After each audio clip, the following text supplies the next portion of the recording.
আজকে আমি আসছি আর একটা অভিজ্ঞতা শেয়ার করতে, অভিজ্ঞতাটা একটু বিদ ঘুটে, কিন্তু আমি ভাবলাম যে এটা শেয়ার করা উচিত, কারণ এটা দেখতেছিলাম অনেকদিন যাবত, বাট এতটা ভয়াবহ এটা বুঝি নাই।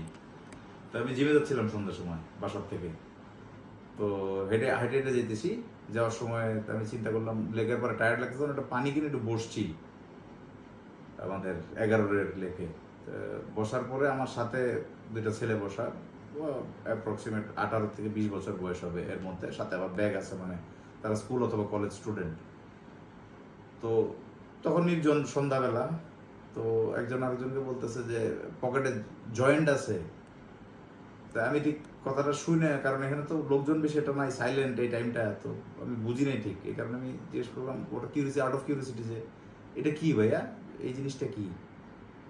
আপনি জয়েন্ট বোঝেন না?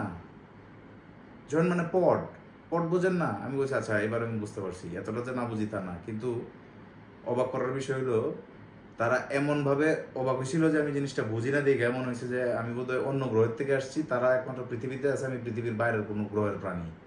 এই টাইপের একটা এক্সপ্রেশন ছিল তাদের। মানে এই জিনিসটা জানা খুব জরুরি মনে হয় তাদের জন্য, সব অনেক কিছুর থেকে আমার কাছে লাগছে আর কি। তো এখন মূল ঘটনা হইতেছে, এইভাবে যদি রাস্তাঘাটে এই যে ক্লাস করতে গিয়ে, কোচিং করতে গিয়ে পাঠায়, এবং এরকম তারা রাস্তাঘাটে এইগুলি শুরু করে, আর একজন আরেকজন বন্ধু বান্ধব নিয়ে আসে, ধরেন একজন করে ভালো কথা, আপনি করেন, আপনি করতে করতে দুনিয়ার মায়া ত্যাগ করেন, ধ্বংস হয়ে যান, অন্য কথা। কিন্তু সাথে ওই যে আরেকজন বন্ধু বান্ধব নিয়ে আসা, এইসব কাজগুলোতে এইগুলি আসলে মানে খুব বাজে আকার ধারণ করতেছে। আর রাস্তাঘাটে প্রায়ই মানে সিন ক্রিয়েট চলতেছে বিভিন্ন বিষয়াদি নিয়ে, এগুলিও ভালো না আসলে। আমরা তো আসলে বাঙালি, আমাদের একটা কালচার আছে, মানে আমরা ঝগড়া করলেও ঘরের ভিতরে করতে পছন্দ করি, বা আমাদের সংস্কৃতিটাই এরকম যে কারো ঝগড়াঝাটি হয়েছে, হাজব্যান্ড ওয়াইফ, ভাই বোন, মা বাবা, যে কারো, সেটা আমরা ঘরের ভিতরে করতে পছন্দ করি। মানে রাস্তার মানুষরা শুনে তো ঝগড়া করাটা আমাদের কালচারের মধ্যেই নেই আসলে। কিন্তু ইদানিং এই জিনিসটা সবচেয়ে বেশি হচ্ছে, যে আমরা রাস্তাঘাটে ঝগড়াঝাটি শুরু করে দিচ্ছি, এবং এই নেশা জাতীয় দ্রব্যাদি। আপনি নেশা করবেন, একা করেন, কোনো সমস্যা নেই তাতে, কিন্তু আরেকজনের এটাকে এনে তো করাটা উচিত না। আপনি করতে করতে ধ্বংস হয়ে যান, অসুবিধা নাই। আর এখন পরিস্থিতিটা এরকম হয়ে গেছে অনেকটা, মনে হচ্ছে যে আমার শিক্ষিত বুদ্ধিমান নেশাগ্রস্ত ছেলেটার চেয়ে আমার অশিক্ষিত বেকার ছেলেটা অনেক ভালো। সমাজ মনে হয় ওইদিকে যাওয়াটা মনে হয় ভালো, কারণ এই শিক্ষা যদি এরকম শিক্ষিত হয়, শিক্ষায় শিক্ষিত হয়, তাহলে এটার পরিণতি খুব ভয়াবহ হবে, এবং এটার আকার এখন খুব ভয়াবহভাবে ধারণ করছে।